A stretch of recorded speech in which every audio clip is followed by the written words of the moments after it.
आप पिन को नुकीला क्यों बनाते हैं? ठीक है, पिन हो चाहे आलपिन हो, एक होती पेपर पिन, प्रधानाचार्य के टेबल पे रखी रहती है, जैसे कोई पेपर रहता है तो उसमें पिन लगा दिया जाए, तो वो पिन नुकीली होती है, वो पिन इस तरह होती है,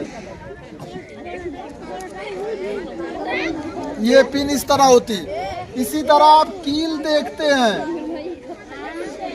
ये क्या है? कील। ठीक, हम यहाँ पर ये जानेंगे कि ये नुकीला क्यों होता है। चाहे आपका ये खुरपा हुआ, गुल्ला हुआ, सूजा हुआ, सुई हुई, आलपीन हुई या कील हुई, इसका ये हिस्सा जो होता है नुकीला क्यों होता है? पिन को या कील को नुकीला बनाने से इसका क्षेत्रफल कम हो जाता है, जिसके कारण दाब में वृद्धि होती है। इसके नुकीले वाले क्षेत्र पर क्या होता है, क्षेत्रफल कम रहता है, जिससे ठोकर दाब लगाने पर दाब ज़्यादा लगता है और दीवार में जल्दी जो है ये अंदर हो जाता है। ठीक है, या हम कपड़े सीते रहते हैं सुई से, तो उसके कपड़े के अंदर चली जाती है जल्दी जल्दी, या कील को हम जल्दी से दीवार में हथौड़े से ठोक देते हैं। तो पिन को नुकीला इसलिए बनाया जाता है ताकि आसानी से जो है दीवार में इसे लगाया जा सके।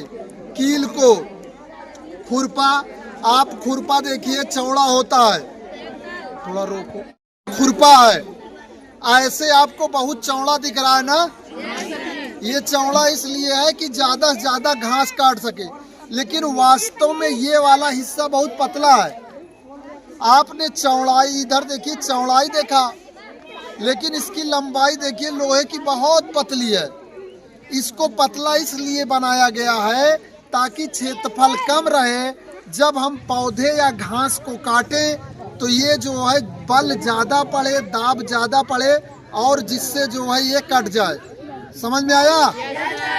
तो इस तरह से परीक्षा में कोई भी प्रश्न आए कि पिन को नुकीला क्यों बनाया जाता है, कील को नुकीला क्यों बनाया जाता है, सुई को नुकीला क्यों बनाया जाता है, आलपिन को नुकीला क्यों बनाया जाता है, तो उन सब का एक ही उत्तर होगा कि नुकीला बनाने से इसका क्षेत्रफल कम हो जाता है, जिसके कारण दाब में वृद्धि होती है, और जिस वस्तु पे हम दाब डालना चाहते हैं, दाब वृद्धि के कारण वह आसानी से कार्य हो जाता है।